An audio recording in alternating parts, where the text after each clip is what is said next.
Greenland moved into the macro conversation this week, and markets responded as though it were a real policy variable rather than a symbolic headline. At the World Economic Forum in Davos, taking place since yesterday, I believe, President Trump renewed his interest in Greenland, while explicitly stating that the United States would not pursue acquisition by force. Markets, of course, reacted quickly, as they always do. We saw equities were selling off, we saw that gold rose, volatility increased, and crypto markets adjusted alongside broader risk assets. No surprise there. So in today's video, my goal is quite straightforward. First, I want to get into and explain why Greenland has resurfaced in US policy discussions. Next, I want to outline and explain why it matters strategically. And then lastly, I want us to assess how this episode connects to markets, Bitcoin, and crypto without exaggeration or narrative drift. So let's get into it.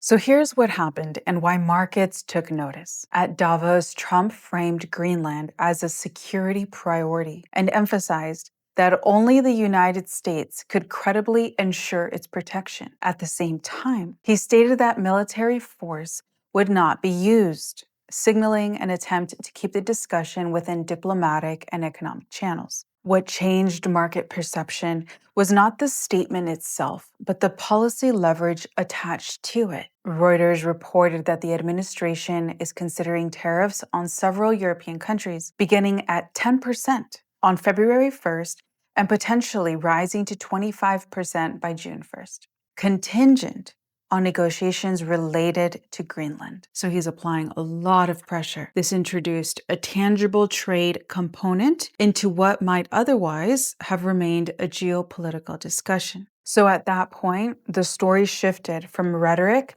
to policy risk, which of course is also a negotiation tactic. And this was the initial market response following the reporting around tariff pressure. US equities declined. Yesterday, January 20th, the S&P 500 recorded its biggest daily drop in 3 months. Volatility increased and gold reached new highs, reflecting a broad reassessment of geopolitical trade-related risk. The takeaway from markets was not directional conviction, but repricing. Tariffs, even as threats, tend to affect growth expectations, margins, and cross-border investment planning. Markets responded accordingly. Now let's get into why Trump and the American government right now, why they seemingly want Greenland so much. Well, it's strategic, as you can imagine. Greenland is an autonomous territory within the Kingdom of Denmark, with a population of approximately 56,000 people. Its relevance is not demographic or economic in the traditional sense. It's geographic. Greenland sits between North America and Europe, at the intersection of several strategic concerns that have regained prominence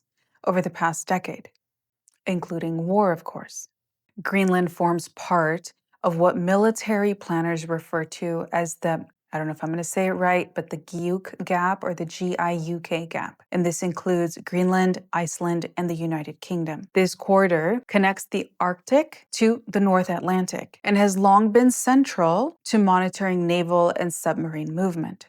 Just as some quick history, during the Cold War, NATO treated this region as critical to Atlantic security. That focus has returned as Arctic activity increases and great power competition re-intensifies. As a separate topic, and as a topic that I'm currently doing research on, we know that Russia or Putin have threatened to use nuclear weapons on Europe. Actually, let me know if you want me to do a video on this, but I can't help but see a connection between the pressure Putin and Russia are applying on Europe and now the pressure that the US government and Trump are applying also on Europe through the acquisition of Greenland. I can't help but see a connection. And actually, I could see the end of the war with Ukraine coming this year. This is me kind of calling it in advance for both of these reasons. And let me know once again if you want me to do a deep dive and show you the connection that I see and why I can see this on the horizon. Anyway, back to today's topic and why controlling and monitoring the sea and undersea lanes in this GIUK region next to Greenland and why it's so important. And it is so important because the United States already operates a major military installation in Greenland. It's called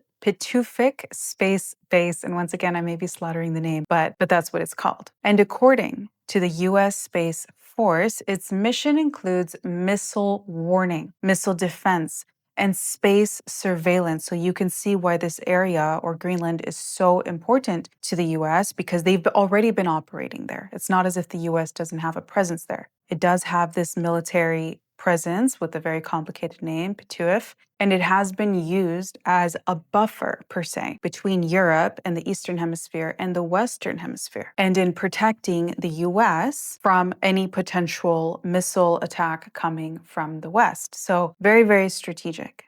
And from a purely geometric standpoint, the Arctic represents the shortest trajectory for intercontinental and sea-launched missile paths between major powers. Greenland lies directly along that arc. So when US officials refer to Greenland in security terms, this infrastructure and positioning are central to the argument. Security installations of this kind are also long cycle commitments involving sustained investments, supply chains, and industrial planning. Not to mention, security measures of this type also include shipping routes, because apparently climate change has increased the seasonal accessibility of Arctic shipping routes. So while these routes are not yet substitutes for established global corridors, their growing viability has strategic implications for both trade and defense planning. Greenland's location places it near several of these emerging routes, adding another layer to its long-term relevance. And then, of course, there's the conversation of critical minerals and supply chains, which I believe are one of the biggest factors behind this negotiation of acquisition of Greenland, has to do with the critical minerals. And these critical minerals are so critical because these minerals allow for the creation or the fabrication of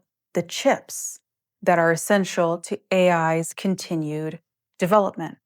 And we know that we're in a giant AI race right now. So you can see how if the US could now own territory that is rich in these minerals that are required to create these chips, they would be at level footing or at least gain the same resources that China already possesses and would put it on level footing. Or rather, they would not be dependent on China for their rare earth minerals because the US would now have its own. So hopefully that made sense. Anyway, Greenland is often cited as resource rich. The Center for Strategic and International Studies estimates Greenland holds approximately 1.5 million tons of rare earth reserves. And the US Geological Survey has also identified substantial oil and gas potential in East Greenland. And at the same time, global supply chains for critical minerals remain highly concentrated. The International Energy Agency notes that China, as I was saying, dominates refining for the vast majority of critical minerals used in energy, defense, and advanced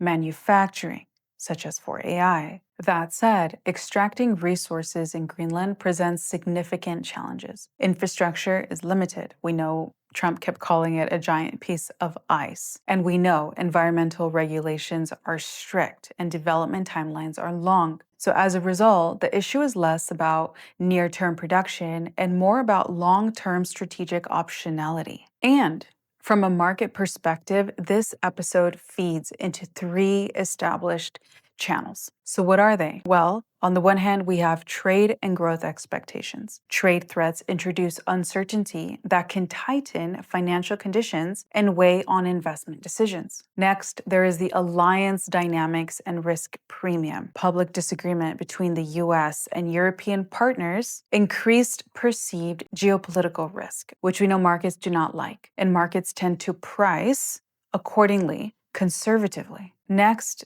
there is sectoral and capital expenditure considerations. Arctic strategy intersects with defense, logistics, surveillance, and strategic materials, influencing long-horizon capital allocation rather than short-term earnings. Now let's talk about how all of this pertains to Bitcoin and the crypto context. Crypto markets, we know, operate continuously and incorporate leverage, which often results in faster adjustment or reaction to macro headlines. So, following the tariff-related reporting, leveraged positions were reduced across crypto markets, contributing to a wave of liquidations, both Bitcoin alongside other risk assets. And from a structural standpoint, Bitcoin has historically exhibited two behaviors. In short-term risk events, it often trades as a high beta asset over long periods marked by monetary fragmentation or capital controls. It has sometimes been treated as an alternative settlement asset. This episode, today's video, primarily reflects the first of these dynamics. Deleveraging, not a reassessment of long-term narratives, drove near-term price action. So here is what we need to monitor going forward. Rather than focusing on price thresholds or technical levels, the relevant variables over the coming weeks are policy-driven. Developments around the February 1st and June 1st tariff timelines. Public statements from US and European officials indicating escalation or de-escalation. And I believe we will see de-escalation, but that's just my personal opinion. You can let me know in the comments if you want me to get into, once again, why I see de-escalation. Next, there is defense, infrastructure, and strategic materials CapEx commentary. So be looking out for those. And then lastly, there are the broader indicators of financial conditions, including volatility, yields, and currency markets. All of these inputs that I just listed out will shape how markets continue to interpret the Greenland discussion. So as we close out, remember, Greenland may appear peripheral at first glance, but it sits at the intersection of security, trade, resources, and alliance politics. And markets reacted not because of the headline itself, but because policy instruments were attached to it. When geopolitics intersects with tariffs and industrial strategy, it becomes economically relevant. And understanding that distinction helps separate signal from narrative. So hopefully today's video helped you see the big picture, how everything connects, and what to be looking out for if you are monitoring Bitcoin on a short time frame. If you are a long-term investor, as most of you are, and as I am myself, then so much of this is just theatrics, it's narrative, but ultimately doesn't affect or change how we see Bitcoin in the long term. But that's a wrap for today's video. I love you guys so much, and I'll catch you guys here in my video tomorrow.